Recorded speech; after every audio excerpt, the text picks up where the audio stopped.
This film takes you behind the scenes of the very private world of the art gallery. It's about a family of art dealers, collectors, museums, and great works of art. It's the story of Rosenberg and Stiebel. The gallery is one that is a traditional art dealer's gallery. Its connections go way back into the early 20th century and even into the 19th. There is great knowledge behind them, and there is a reputation which we, in fact, celebrate today, which is 50 years in this country and many more before. There's a symbiotic relationship between a collector and a dealer. I think the great answer was friendship and their great reputation of being so honest, to buy well and to sell well. Generally, you have a great feeling of joy of seeing at least one, maybe two, maybe three very, very beautiful things. It was a treasure house, and that was my real discovery.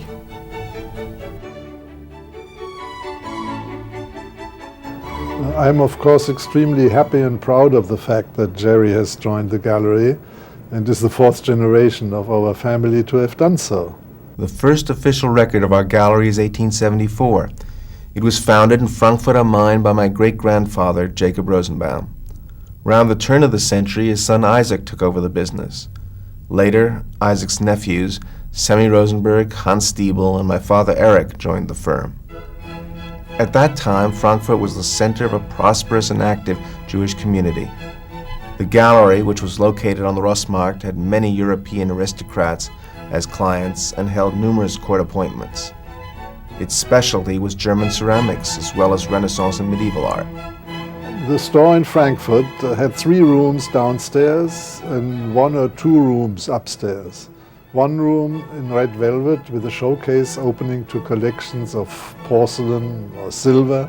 I loved visiting my uncle's shop and enjoyed seeing the new acquisitions there, and often was present when interesting visitors came to buy or to just look around. In Frankfurt, the firm prospered, enjoying an association with many of the city's leading families. Old Baron Max von Goldschmidt-Rothschild, who was a great collector of art objects, came to my uncle's store and bought from him and introduced his family to the firm. The Rothschilds and Rosenberg Stiebel have known each other, I suppose, for the last 130 years. First in Frankfurt, then in Paris, and then in New York. I think the first time I went must have been in 35 or 36. And the first one I met was Semmy Rosenberg. And I still see his smile. And then Hans appeared, who was very good looking, with dark hair, very tall, and a charming man, and I shall never forget him. What Hans told me that impressed me the most is when he explained how he went to the Kremlin in the early 30s, and he was taken through lots of very huge rooms and wasn't allowed to look right or left. And then they went into a very dark room, and all the objects that the Soviet government wanted to sell were on a billiard table. And when he wanted to buy more things, one said, "No, stop. We've got enough money. We've sold what we need." And Hans said that he'd bought a few things, and this object is one of them, and we have 2 or 3 others. One of the most noteworthy transactions the firm participated in involved the famous Guelph treasure, which they, along with 2 other prominent Frankfurt dealers, purchased from the Dukes of Brunswick. They commissioned Germany's leading scholars Otto von Falke, Robert Schmidt, and Georg Swazensky to write a definitive catalog of this famous medieval hoard. They were still waiting for the book to be completed in 1929 when the great stock market collapse occurred. It made it impossible to sell in Europe, so they brought the treasure to America and exhibited it in several cities, hoping to find buyers. The Guelph treasure, which was probably the best collection of medieval art in the world, was an important acquisition for our firm. My late cousin and partner Semmy Rosenberg traveled over with the treasure and he succeeded in selling some of the most important pieces of the collection to the Cleveland Museum of Art. And they are still the pride of the museum there. The relationship between Rosenberg and Stiebel and the museum goes back to at least 1929 or 30. That was the time when Sammy Rosenberg and his firm were responsible for the exhibition in the United States of the famous Guelph treasure. And it was then a very major exhibition, comparable to what they call blockbuster exhibitions today. And it's to the credit of the Cleveland Museum of Art and to its director and trustees, William M. Milliken and others, that in the midst of this dreadful financial time, they had enough courage and gumption to acquire some 8 or 9 of the very best pieces from the Guelph treasure. Well, besides the fact that all 4 generations active in our firm had good eyes and a great feeling for quality as far as art objects were concerned, they also succeeded in adapting to the times and made changes when necessary at the right moment. Sammy had the foresight to see to it that assets of the firm were sent out of Germany before Hitler came to power, because he saw that sooner or later it would not be possible for a Jewish firm to exist in Germany. Times were so abnormal and so different. You cannot understand the times, what happened at the time. It was difficult, the war and being German Jewish refugees, because it was a matter of life and death for everyone. My father left Germany in 1934 to join Hans, who was already in Paris. Semmi went to Holland and later to England, where he was interned for a time on the Isle of Man as a stateless person after the outbreak of World War II. Isaac went to Holland and died there before the beginning of the war. The last time the family gathered in Europe was for my mother and father's wedding in 1937. My parents left Paris and arrived in New York in June of 1939 aboard the Queen Mary. There was a beautiful marble statue in our bedroom in Paris by Tullio Lombardo. When we went to sleep sometimes at night, I hung up my stockings over the arm of the Adam. And eventually, before the war broke out, the piece was sold to the Metropolitan Museum. And when Eric and I went there the first time on our visits to the museum, we saw the Adam. For 5 years, the firm of Rosenberg and Stiebel operated out of my parents' apartment on Central Park South. In 1944, with Hans and Semmi safely in New York, the firm moved to 32 East 57th Street. They built up the business, handling works, often whole collections, belonging to Europeans they had known before the war, who had also come to America to establish new lives. We have had many important people come to the gallery. Our old visitors book, which we brought from Frankfurt, was started by my grandfather in 1881.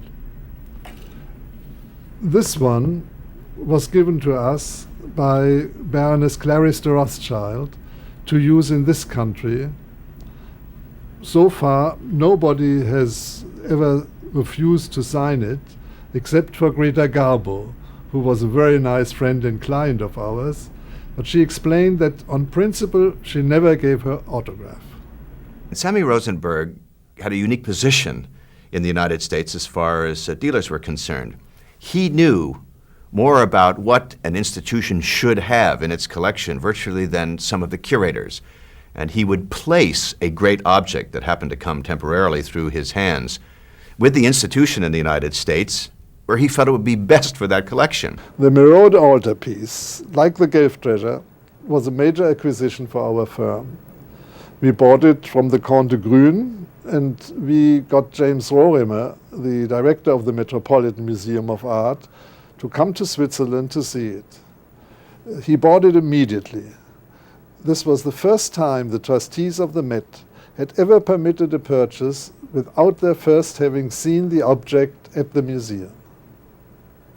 Margaret Freeman, my superior at the Cloisters, and I received a phone call from Sammy Rosenberg, who said, "I have something you must see. Now, when Sammy Rosenberg called and told you those words, you dropped everything and you got there, and we rushed down to 57th Street into the red velvet room, and the cupboard was open, and there, standing isolated, was a cathedral. It turned out to be the gold and enamel shrine of Queen Elizabeth of Hungary, made in Paris around the middle of the 15th century. And it was as if it were a whole chapel itself. It was like Sainte-Chapelle had been miniaturized and then had been battered with marvelous lights. I really couldn't speak, I couldn't breathe. I turned to Margaret Freeman, and we both simultaneously said, "We'll take it." In the 50s and 60s, our main clients were American museums, including the Boston Museum of Fine Arts, the National Gallery in Washington, and the Toledo Museum, and of course J. Paul Getty, who bought for his museum. Well, the Rubens picture of Diana and her nymphs departing for the hunt was a major acquisition for us, and I remember when I first came in that Sammy Rosenberg and Eric Stiebel both looked as if they'd swallowed a canary, and they were obviously anxious for us to see something that they had that was quite extraordinary. And when the curtain was pulled, that picture just filled the room. It was so big and so glorious in color, opulent and sensuous in subject matter, that I really remember very little about what happened except that picture, which we reserved on the spot and later acquired. When I first came to Rosenberg and Stiebel as a child, I remember my father, Semmy, Hans, all sitting around the desk that my father still uses today and discussing the business of the day. Today we still function that way. Penelope and my father and I will come and discuss works of art, things that we can acquire, make decisions, sitting around the same desk.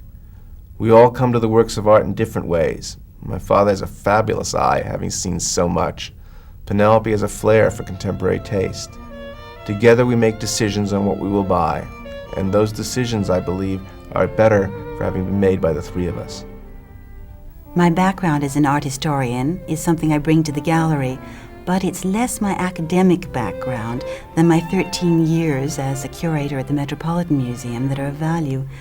Because it was at the Metropolitan that I first started dealing with works of art in the original, trying to find those special speaking objects, and then becoming their advocate, explaining them, interpreting them. That's very much the same role I have here at the gallery. For example, the BVRB commode, Bernard von Riesenberg. He was a master of the Rococo style. The lines of gold that you see on it are gilt bronze mounts. They're functional, they protect the surface. But more than that, their gilding traps the light and creates a graphic, a light-formed graphic drawn across the volume of the object. An art dealer should be both a teacher and a critic, and someone who is very much part of the collecting process. In my particular case, Jerry Stiebel and his wife Penelope Hunter Stiebel have acted as my teachers. They've brought me to museums, they've shown me things, they've discussed the pros and cons of various objects, and they've given me an insight into exactly what has made 18th century furniture so wonderful. Since the 70s, more of our time has been devoted to building private collections. After all, collectors play a key role in appreciating and preserving great works of art. With a dealer, the collector has the opportunity of a double sifting. After we've picked out the best works available, he can then select the best of the best. I like buying from auction house things I already know, but I don't believe most people, including myself, are knowledgeable enough to go and make a discovery in an auction house. And the dangers there are very great. You have in front of you a selling document and no time to really consider it.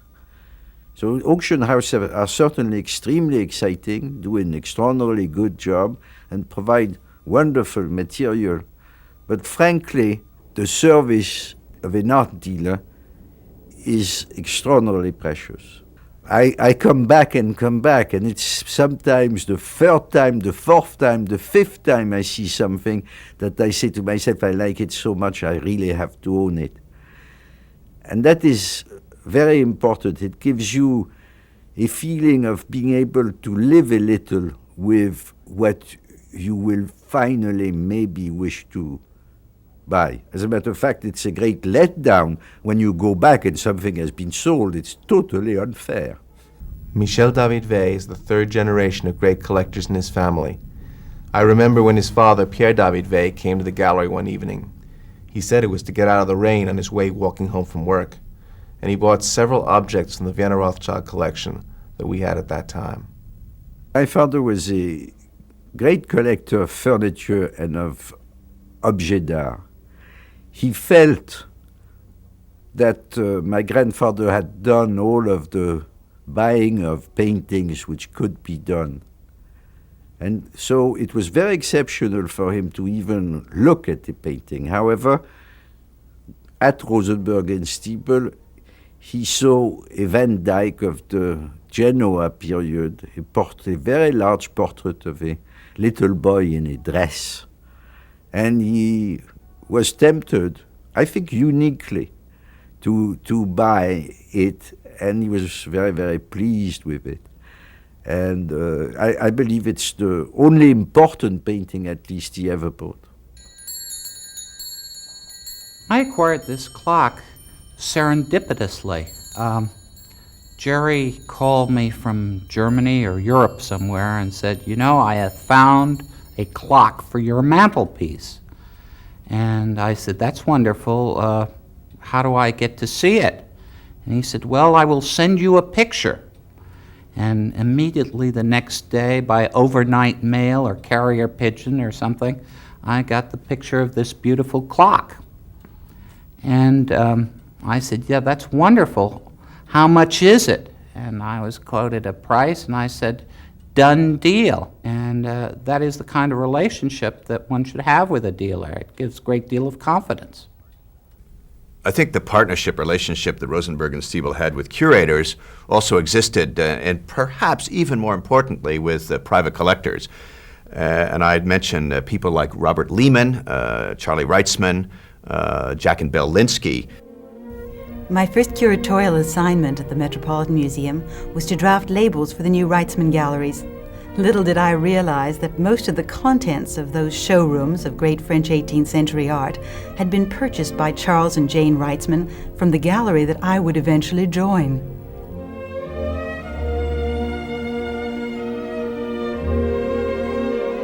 Dealers, particularly in New York, have had a great influence in widening the horizons and developing the taste of several generations of American collectors and museum people. My first acquisition at Rosenberg Stiebel was a painting by Drouet of a beautiful lady with a rose. It was absolutely lovely. I mean, it was soft, it was pleasing, it was stylish. The French 18th century decorative arts, the painting, the furniture, the sculpture, is particularly sensual. It's the undulating line, it's the curve, the softness of everything. It's full of warmth. Look at the settee that I'm sitting on, it just cuddles me. It is part of a contrast between the everyday world that I have to live in down in the city and this elegant environment which I have tried to create for myself. And that is principally the reason I collect art. I think the movement of popularizing the arts and having great exhibitions at museums in the United States also had an impact here. This gallery began to have exhibitions that were on the level of museum quality, beautifully installed, fine catalogs, and exhibitions of areas of art that really had not been done. In other words, the gallery was paving the way and increasing and adding to scholarship by the exhibitions. The art business has changed a great deal in the last 15 years. Essentially, it's become a small corner of the entertainment business.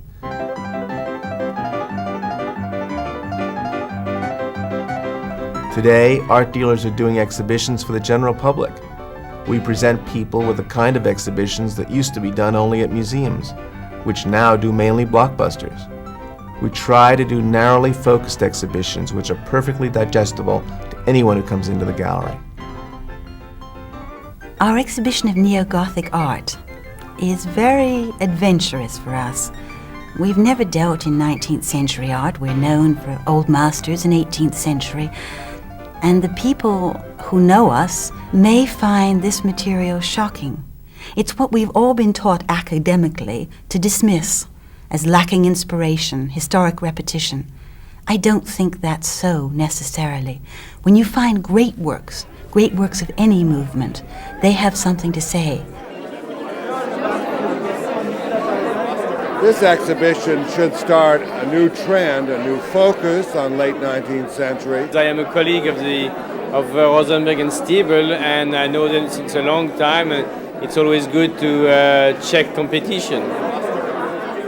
I try never to miss one of the Rosenberg and Stiebel opening. I think this is a very logical extension of their interests in fine works of art, of whatever period. I mean, this happens to be Gothic Revival.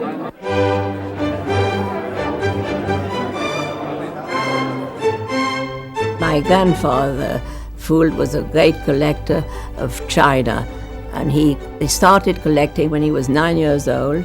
He died when he was 85, and he always told his grandchildren, don't forget, it's the only joy that always remains with one till one's very old. You can't go on doing all the other things till you're 85, but you can always collect. It's like having many children. You love them all. Each individual piece has a story to me. It has a history of its creation. It has a memory of how I found it, how I researched it, the decision process. And I can never decide that I like this better or that better, because each one of them is lovely, and I'm in love with every one of them. We become emotionally involved in each of the works we handle. Even when the object leaves our hands, if you go with Eric through a museum, any museum, National Gallery, the Cloisters, he points to one after the other of the great works and says, this is ours, this is ours. It's always ours, because we'll always love it. I don't think there's any profession which brings you together with beautiful objects and interesting people as much as the art business. I have enjoyed my experience as an art dealer tremendously. Indelibly etched in my mind about the gallery are the following things: deep scholarship, willingness to teach people, that extraordinary partnership, but primarily love of works of art, unerring ability to see quality, and the graciousness, the friendliness. It's unique.